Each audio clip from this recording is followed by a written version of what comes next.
Nakunang tumatawid sa mga monoblock chair si Catherine Bernardo kahapon dahil baha sa location ng taping ng Someday series nila nina James Reid at Maja Salvador.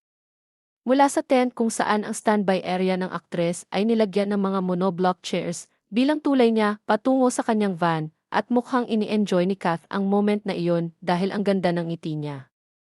Inabutan si Kath ng malakas na ulan sa nasabing lugar na nagdulot ng pagbaha na abot hanggang kalahating binti, base sa napanood naming video.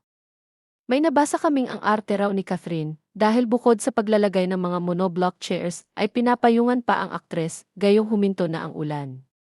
May mga nagtanggol naman sa aktres, di kaartehan yan. Nag-iingat lang, baka magkaroon ng sakit na leptospirosis at nakakamatay ito.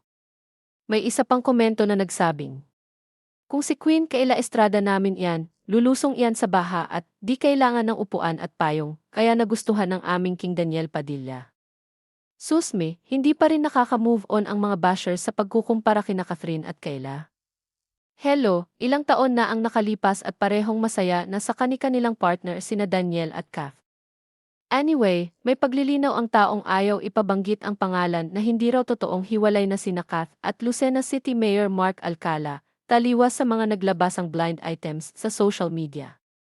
Say ng isang source, sinundo ni Mayor Mark si Kath sa taping kailan lang. Paanong naghiwalay? Hirit namin kailan sinundo.